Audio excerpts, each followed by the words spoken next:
रिसोड तालुक्यातील वाघी खुर्द येथे नवसाला पावणारा सक्रुबा उत्सव ऑगस्ट 18 रोजी अत्यंत उत्साहात आणि पारंपरिक वातावरणात साजरा करण्यात आला।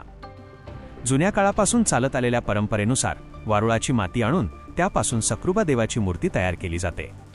या मूर्तीमध्ये महादेवाची पिंड आणि 2 नंदीबैल बसवले जातात। त्यानंतर देवाला गुंजा लावून सुंदर वस्त्रे परिधान करून आणि फुलांचा हार घालून आकर्षक सजावट केली जाते। सजावटीनंतर गावातून सक्रुबा देवाची भव्य मिरवणूक काढण्यात आली। ही मिरवणूक गावातील मारुती मंदिरापर्यंत नेण्यात आली, जिथे देवाची विधिवत पूजा करण्यात आली। महिलांनी देवाला पुरणपोळीचा नैवेद्य दाखवून दक्षिणा अर्पण केली आणि पारंपरिक गाणी गात देवाचे दर्शन घेतले। त्यानंतर मूर्ती महादेवाच्या मंदिरात नेऊन पुन्हा विशेष पूजा करण्यात आली। उत्सवाच्या शेवटी सक्रुबा देवाची मूर्ती गावातील मोठ्या तलावावर नेण्यात आली। तिथे तलावाकाठी पूजन करून महाआरती घेण्यात आली।